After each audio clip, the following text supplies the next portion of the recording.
예, 그 환경운동과 디아코니아 마지막 강의입니다. 환경운동의 과제에 대한 이야기입니다. 지난 2019년에 인천에서 가을 10월이었죠. 예, 인천에서 제48차 IPCC 총회 예, 아까 말씀 기후변화에 관한 정부 간 협의체 총회가 개최됩니다. 예, 아주 대단한 사건이었는데 뭐 우리나라 언론에서는 잘 보도도 하지 않고 그래서 뭐 이런 게 있었는지도 아마 다들 모르실 겁니다. 어, 앞에서 잠시 말씀드렸지만 IPCC가 세계 기상기구 그리고 또 유엔 환경계획이 공동으로 설립한 단체고 현재 195개국이 회원으로 가입한 국제 기구입니다. 이 IPCC에서 그동안 5차례에 걸쳐서 평가 보고서라는 것을 이제 발행을 했는데요. 이 IPCC 보고서가 인간에 의한 기후변화의 과학적 근거, 또 영향, 기후변화의 영향, 기후변화에 대한 대응에 대한 과학적, 기술적, 사회적, 경제적 정보를 회원국에 제공하고 있기 때문에 이 IPCC 보고서가 이제 발표될 때마다 아주 중요한 그런 각국의 에너지 환경 정책의 변화가 일어납니다. 그래서 IPCC 보고서가 기후변화 정책을 세우는데 아주 막강한 영향력을 끼칩니다. 1990년에 1차 보고서가 발행이 됐는데 그 1차 보고서를 바탕으로 리우 회의에서 이제 기후변화 협약이 이제 최초로 이제 체결이 되었던 거고요. 95년에 2차 보고서가 발행돼서 97년에 교토의정서가 이제 채택이 되는 근거가 됩니다. 그리고 2007년에 이제 4차 보고서가 이제 발표가 됐는데, 4차 보고서를 바탕으로 IPCC가 노벨 평화상을 수상을 합니다. 그리고 그 엘고 대통령이 그 불편한 진실 그 다큐멘터리를 하면서 공동 수상을 하는데요. 그리고 2014년에 이제 5차 보고서가 발행이 됩니다. 그래서 그 이듬해 2015년에 파리 기후변화 협약이 채택되는데 아주 중요한 그런 자료로 사용이 되죠.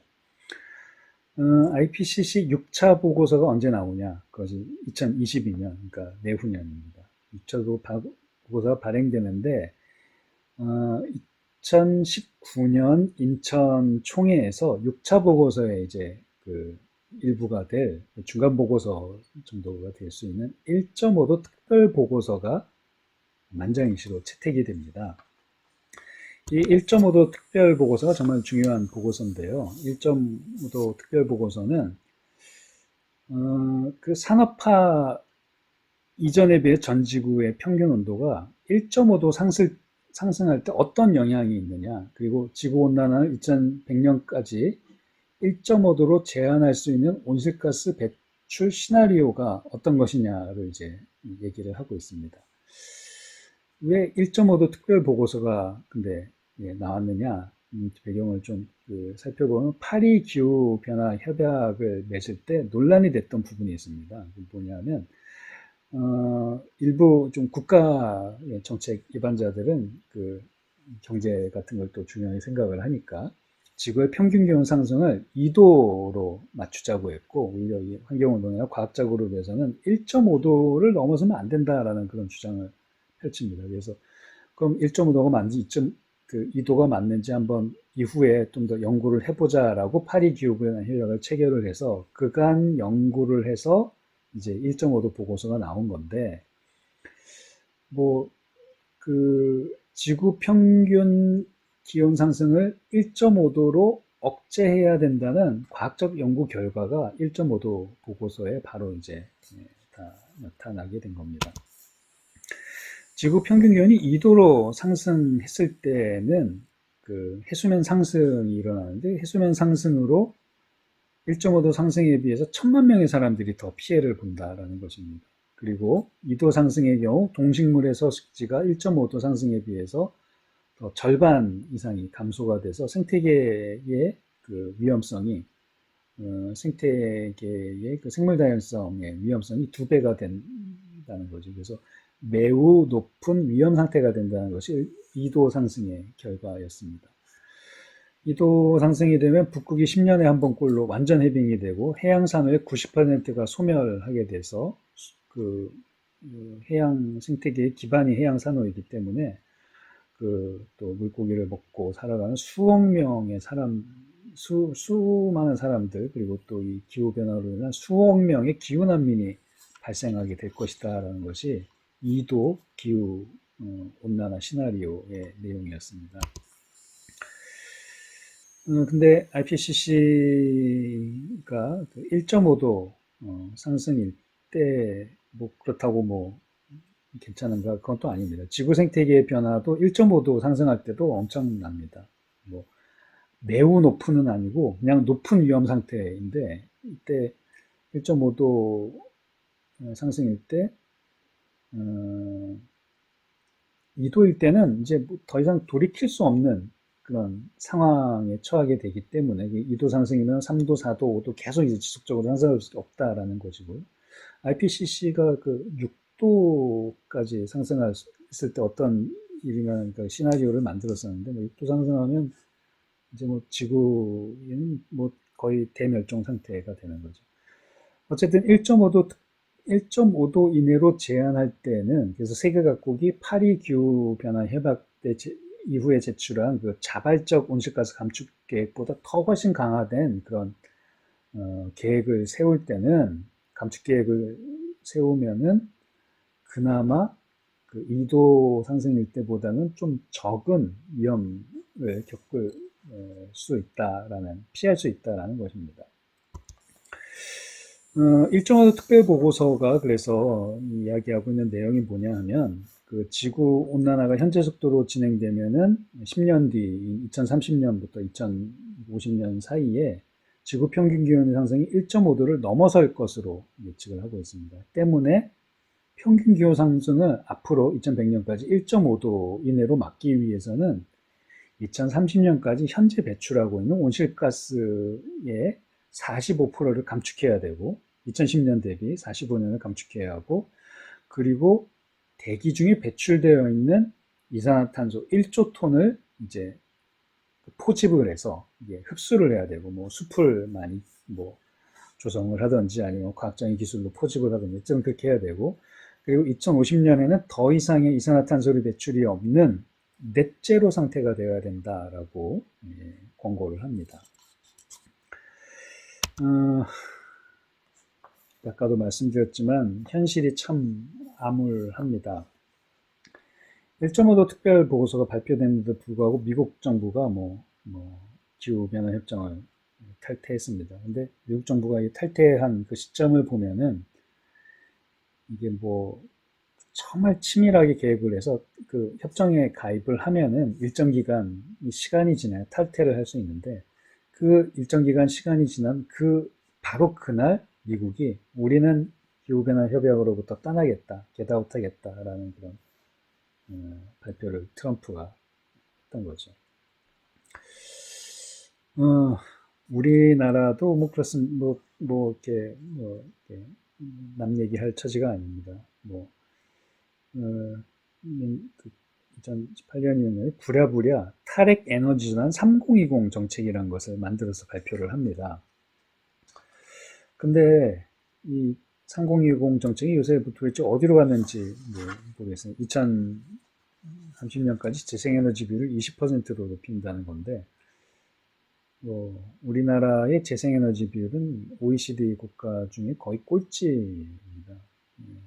이스라엘을 최근에 좀 넘어서서 꼴찌에서 2등이라고 그러는데 하여간 우리나라는 여전히 석탄화력발전소를 신규 석탄화력발전소 건설을 하고 있고 또 석탄화력발전소 건설에 막대한 자금을 투자를 하고 있습니다. 이게 요새 두산중공업 문제가 이제 많이 화제가 되고 있는 두산중공업이 사실 경영 위기를 겪는 것은 세계의 그 발전 산업이 석탄화력 발전소에서 이제 재생에너지로 급격하게 변하고 있는데 그 흐름을 잘 파악하지 못한 게 가장 큰 원인이다라고 세계 투자 전문가들이 분석을 하고 있는데요. 두산중공업이 그 석탄화력 발전소를 세울 때 그 거기서 나오는 돈이 사실 우리나라의 차관 형식으로 다 제공이 됩니다. 그런 점에서 그 세계 언론이 한국이 기후 악당 국가라는 그런 이름을 붙일 정도로 이 화석 연료에 그 무한한 애정을 갖고 있다고 고발을 하고 있는데요. 그리고 또 파리 기후 변화 협약 이후에 파리 기후 변화 이후에 이제 세계 갖고 이게 자발적으로 온실가스 감축안을 이제 다 제출을 했는데 우리나라도 참 그 감축안 갖고 말이 많았습니다. 이게 우리나라는 감축안이 아니라 우린 앞으로 이만큼 늘어날 텐데 요만큼 줄이겠어라고 하는 아주 이상한 감축안을 제출을 했었었는데요. 그러니까 세계 각국의 그 자발적 기여 방안을 쭉 다 모아놓고 보니까 온실가스 배출을 줄이는 걸 이렇게 따져보니 1.5도 상승, 2도 상승이 아니라 이대로 이 계획대로 가면은 3도 이상의 온도 상승이 있을 것이다라는 연구 결과가 발표가 된 것입니다.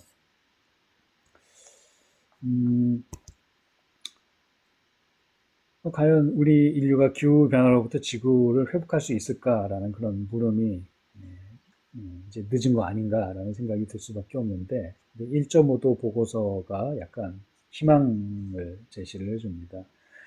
지구 평균 기온 상승의 1.5도 억제를 위해 필요한 예산이 향후 20년 동안 GDP의 전 세계 GDP의 1%에 불과한 2,700조 원 정도면 된다는 것입니다. 2,700조 원이면은 이거는 그 화석연료 산업에 지급되는 보조금만 이 재생에너지 산업으로 이제 투자를 해도 충분히 충당할 수 있다는 그런 얘기인데요. 그리고 또 이 1.5도 보고서가 얘기하는 부분이 뭐냐면 기술적인 노력 더하기 지속가능 발전을 위한 사회 시스템이 전환이 되면은 그 두 개가 시너지 효과를 가져와서 이 뭐 2,700조의 비용도 줄여 나갈 수 있다라는 것입니다. 결국 이 보고서가 얘기하는 것은 우리가 하려고 하는 의지만 있다면 아직 충분히 이 기후 변화의 흐름을 바꿀 수 있는 여지가 있다라는 것을 이야기하고 있는 것입니다. 1.5도 보고서는 그래서 아직 우리가 기후 변화에 돌이킬 수 없는 임계점을 지나지 않았다. 그 티핑 포인트를 넘어서지 않았다라고 이야기를 하고 있고, 그래서 우리가 노력을 하면, 의지를 갖고 노력을 하면 높은 위험의 수준을 막는 1.5도의 그 산업화 이후 평균 기온을 1.5도 이내로 막을 수 있다라는 그 가능성을 이야기합니다. 물론 이렇게 되기 위해서는 기후변화 협약을 탈퇴한 그 미국을 포함해서 뭐 중국, 뭐 인도, 뭐 다 그 온실가스 대량 배출 국가들이 1.5도 보고서를 적극적으로 수용을 해야 되겠죠. 그래서 그에 따른 적절한 정책을 세우게 될 때 지구 생태계 회복의 가능성을 높일 수 있을 것입니다. 참고 그 지금 산업화 이후에 지금까지 그 산업혁명 이후에 그 평균 기온 상승이 1.1도 정도입니다. 그러니까 앞으로 1.5도가 0.4도밖에 남지 않은 것이죠. 그래서 탄소 배출이 허용되는 그 양이 과학적으로 지금 다 이제 측정이 되어 있는 상황입니다.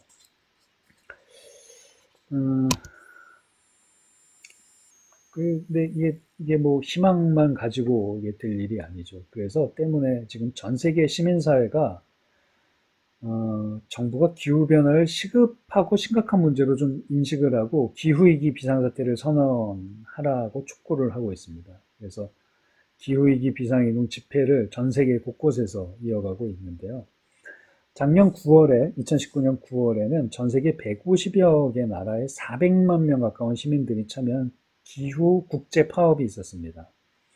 그리고 11월에는 세계 153개국의 과학자 11,000명이 기후위기에 즉각적인 행동을 취하지 않으면 인류는 막대한 고통에 직면할 것이다. 이 기후위기의 현실을 직면해라. 라는 공동성명을 발표하기까지 했습니다.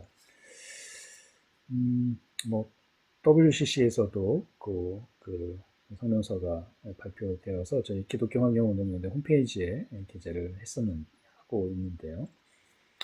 전 세계는 지금 이 기후위기 비상사태 선언에 대한 그런 그 인정과 그 그런 발표가 거의 무유행이다시피 이어지고 있습니다. 지금 코로나 때문에 잠시 소강 상태에 접어든 상황이 있긴 하지만요.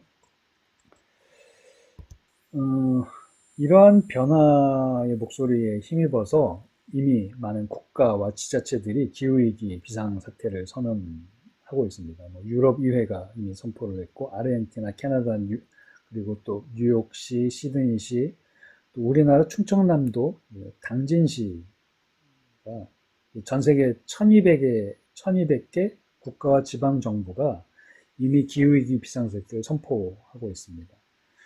기후위기에 대응해야 될 것을 이야기하고 있는데 그 최전선에 서 있는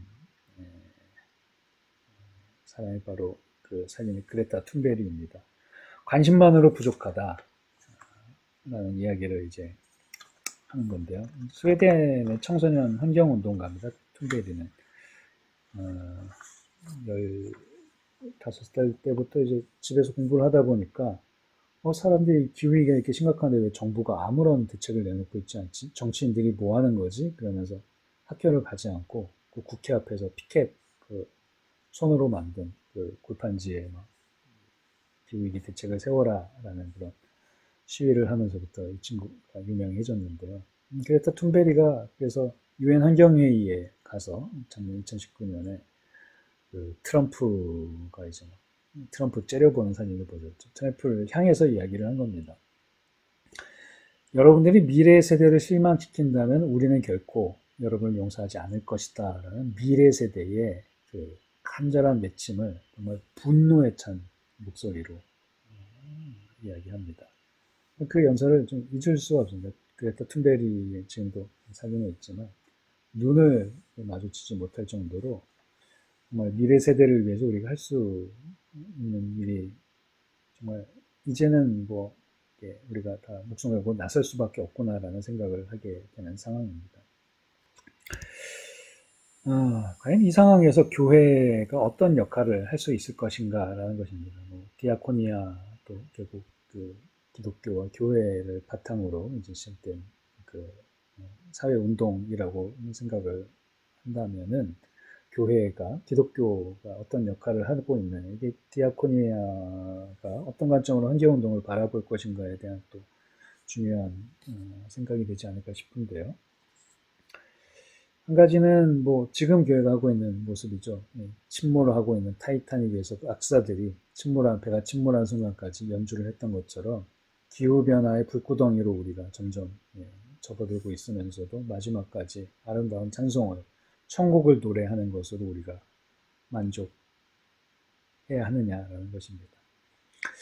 아니면 이집트를 탈출해서 광야로 나섰던 그 히브리 노예들처럼 기후변화를 만들어낸 현대 문명을 넘어서서 지구생명 공동체 모두가 피조물들이 간절히 기다리고 있는 그 희망을 찾아 나서는 생태적 출애굽, 생태적 여정의 길잡이가 교회가 될 수 있지 않을까라는 것입니다. 기독교 환경운동, 저는 그 기독교 생태정의운동이라는 말을 훨씬 더 의미가 합당하다라고 생각을 하는데, 이 환경운동은 인간의 그 지구 생태계에 대한 착취와 학대를 당연시하는 인간중심주의와 만몬을 섬기는 그 자본주의에 바탕한 발전과 성장을 지향하는 자본주의로부터 벗어나는 사회운동이죠. 영적인 운동이라고 생각을 합니다. 그동안 우리가 창조세계를 향한 행동을 그 잘못된 행동을 돌이키는 생태적 회심이 우리 안에 있어야 되고, 그를 통해서 정의, 평화, 창조세계의 온전함을 추구하는 삶을 살아가는 그런 신앙운동이 기독교 환경운동이라고 생각을 합니다. 그 JPIC를 추구하는 운동이 바로 기독교 환경운동이라는 것이죠. 인간 중심의 성장 신화에서 벗어나지 못하는 기독교는 여전히 인간만 구원받을 수 있는 존재라고 생각을 합니다. 때문에 교회 안에서 기후변화, 자연파괴, 핵발전, 유전자 조작, 이런 지구적인 정의, 평화, 창조세계의 온전함을 추구하는 삶의 문제를 별로 이야기하지 않습니다. 자연은 인간을 위해서 어쩔 수 없이 희생하는 존재고 부차적인 존재라고 교회가 생각한다는 것이죠. 하지만 노아의 방주 사건을 돌아보십시오. 노아의 방주가 단지 사람만을 구원하기 위해서 만들어진 것이 아니지 않습니까? 하나님께서는 이 방주를 설계할 때 이미 그 수많은 동물들을 위해서 인간과 함께 동물들 구원하기 위해서 방주를 설계하셨던 것처럼 하나님이 이 창조 세계를 창조하시고 그곳에 인간을 살게 할 때는 인간만을 위해서 이 세계를 만드신 것이 아니라 이 땅의 모든 생명을 위해서 생태계에 존재하는 모든 생명을 위해서 만드셨다는 것을 교회가 기억을 해야 한다는 것입니다. 이제 우리는 생태적 회심을 통해서 우리가 하나님께서 노아가 만든 방주를 통해서 지구상의 모든 생명을 구원하려고 하셨음을 기억해야 할 것이고요. 그래서 기독교 환경운동, 기독교 생태정의 운동이 피폭자들, 방사능에 고통을 받고 있는 피폭자들, 기후변화로 힘겨운 삶을 살아가고 있는 기후난민들, 또 공장에서 사육되고 있는 동물들, 폭력적인 유전자 조작 기술로 재배되고 있는 그 유전자 식물들, 또 썩은 강물에서 살아가고 있는 물고기와 같은 지구 생명에 존재하는 모든 생명 하나하나를 구원하고 그리고 더불어서 지구 생명 모두의 희망을 찾아가는 그런 생태적 정의를 추구하는 운동이어야 한다는 것입니다. 이미 카톨릭 교회는 그 생태환경 문제와 사회 문제를 카톨릭 신앙의 관점에서 성찰하면서 공동의 집인 지구를 돌보기 위해서 인류 공동체의 생태적 회개가 필요하다. 그리고 행동이 필요하다는 그 교황의 회칙 프란체스코의 찬미받으소서를 발행한 바가 있습니다.